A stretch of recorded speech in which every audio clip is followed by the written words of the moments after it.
DJ Nitesh दर्शन सराय, DJ Jitendra राज,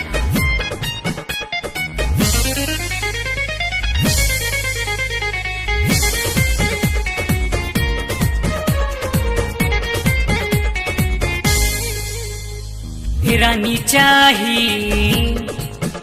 राजा नाही, रानी चाही राजा नाही, की राती ने जगा भला तमन्ना कोई दिहलस सुतगल खरी कर बटिया आज नाही, कि आज चाही राजा नाही, कि आज खा लेली ह पावर के गोली हो आज चाही राजा नाही, रानी चाही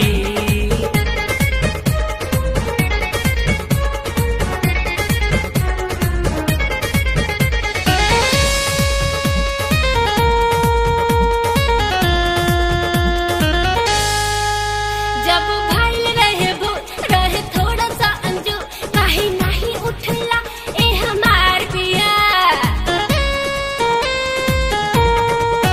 हम तो के जगवली अपने मन के मनौली छछनात रहे सुना अब मोर जिया,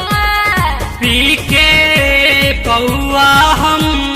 रतिया में सूतल रहनी खाना खैली ना दिनवा से भूखल रहनी बुझला ना रतिया में तू त मजबूरी देखा बात खबर बा जरूरी हो आज नाही, रानी चाही राजा नाही, कि रानी होली हमन गइल डोली हो कि आज चाही राजा नाही,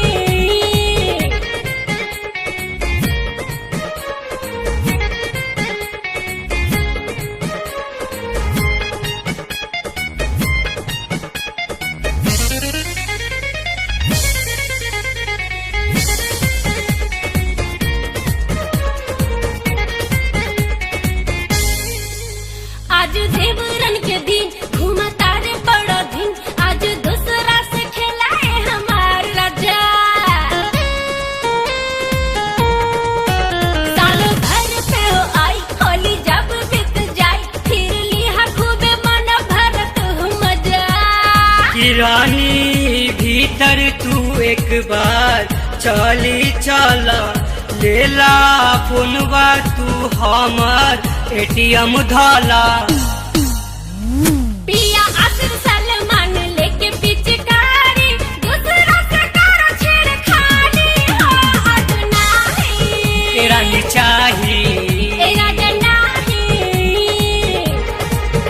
कि आज पी लेली समस्तीपुर के तारी हो आज चाही राजा नाही, रानी चाही की राती ने जगा भला तमन्ना कोई दिहलस सुतगल खरी कर बटिया आज नाही, कि आज चाही राजा नाही, कि आज खा लेली ह पावर के गोली हो आज चाही राजा नाही, रानी चाही